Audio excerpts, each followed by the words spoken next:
ஆட்சியில் கட்டப்பட்ட பாலத்தை ஸ்டாலின் திறந்து வைத்து ஸ்டிக்கர் ஒட்டி சொந்தம் கொண்டாடுவதாக எடப்பாடி பழனிசாமி குற்றஞ்சாட்டியிருக்கிறார்.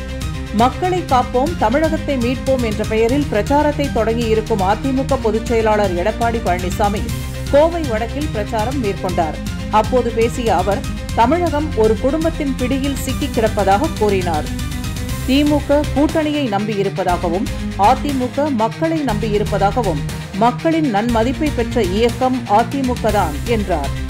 திருமாவளவன் கூட்டணி ஆட்சிதான் வேண்டும் என்கிறார், ஆனால் திமுக கூட்டணி பலமாக இருக்கிறது என்கிறார் என்றும், திருமாவளவன் உள்ளே ஒன்று வெளியே ஒன்று என பேசி வருவதாகவும் எடப்பாடி பழனிசாமி சாடினார்.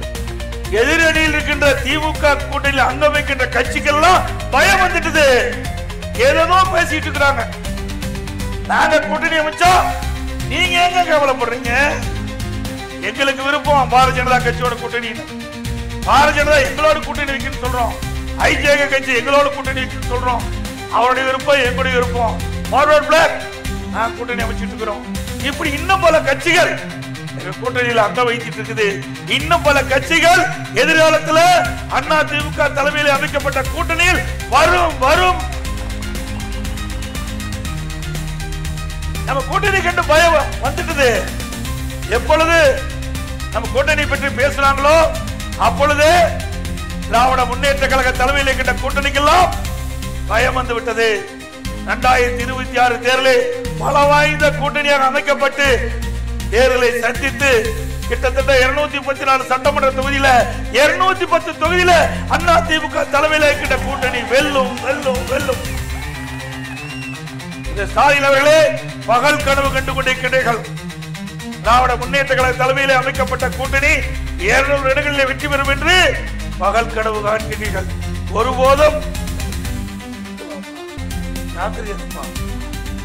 ஒருபோதும் நடக்காது.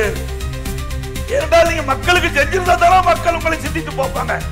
எப்பொழுது வீட்டு மக்களை பற்றியே சிந்திக்கக்கூடிய தலைவர் திரு ஸ்டாலின்.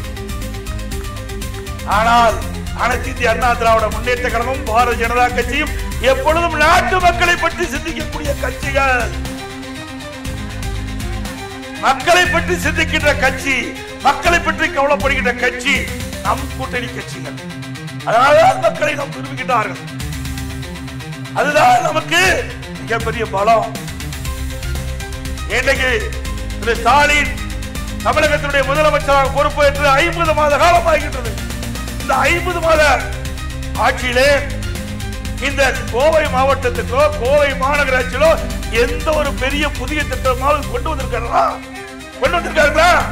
சொல்லு, சத்தமா சொல்லுங்க. ஸ்டாலின் காது செவி கிழிஞ்சிடும். கொண்டு வந்திருக்காரா?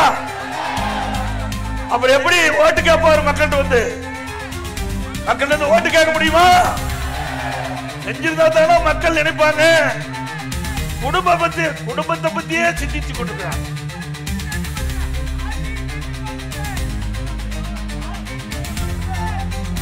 ஆக மக்களை பற்றி சிந்திக்கக்கூடிய கட்சி அண்ணா திமுக கட்சி, பாரதிய ஜனதா கட்சி, நம் கூட்டணியை அங்கமைக்கின்ற கட்சிகள்.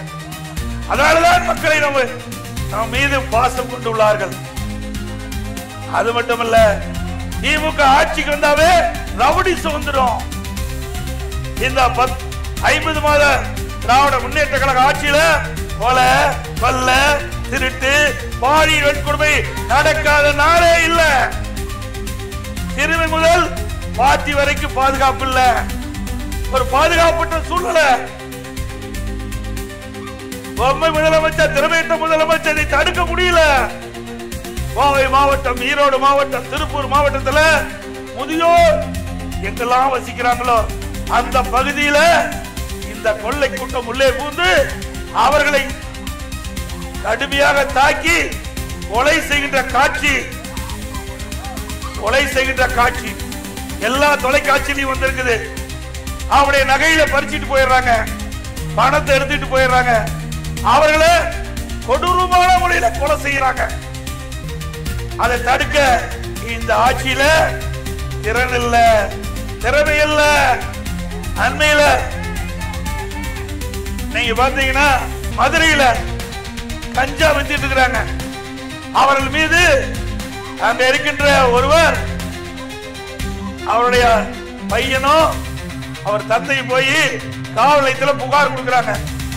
புகார் கொடுத்த உடனே அந்த கஞ்சா விற்கின்ற அந்த நபர்கள் அவர்களை வீடு தேடி சென்று அந்த தகப்பனாரை தந்தையும் மகனையும் அருவாளால் வெட்டுகின்ற காட்சி இன்றைய தினம் தொலைக்காட்சியில் ஓடிக்கொண்டது. வரும்போது கூட அந்த தொலைக்காட்சியில நான் பார்த்துட்டு வந்தேன். இப்படிப்பட்ட ஒரு மோசமான ஆட்சி, அவல ஆட்சி தமிழகத்திலே நடைபெற்றுக் கொண்டிருக்கிறது. மக்களுக்கு பாதுகாப்பு இல்ல, சிறுமிகளுக்கு பாதுகாப்பு இல்ல, பெண்களுக்கு பாதுகாப்பு இல்ல, ஒட்டுமொத்தமா நாட்டு மக்களுக்கே பாதுகாப்பு இல்ல. இப்படிப்பட்ட ஆட்சி தேவையா? தேவைங்களா? யாரை நம்பி மக்கள் இருக்கிறார்கள்?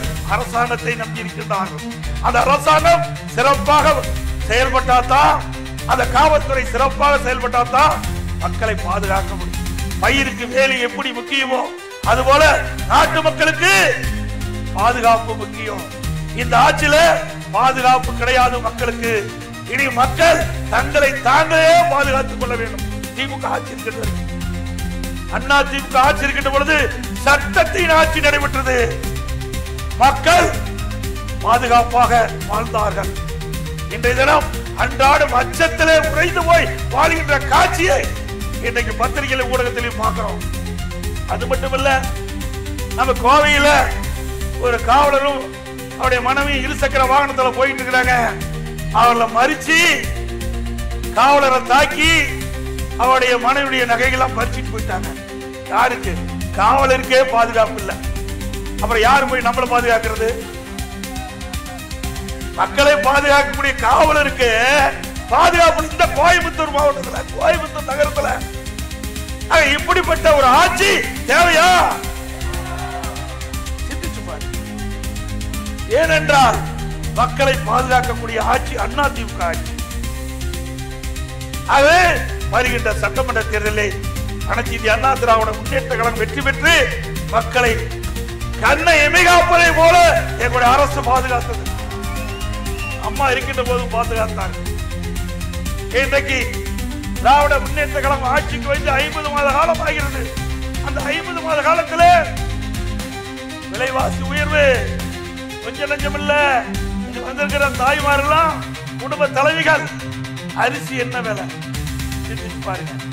அனைத்து இந்திய அண்ணா திராவிட முன்னேற்ற கழகம் ஆட்சி இருக்கின்ற பொழுது குறைந்த விலைக்கு கிடைச்சது. இப்போ ஒரு லிட்டருக்கு ஒரு கிலோவுக்கு 20 ரூபாய் உயர்ந்திருக்கிற அரிசி விலை.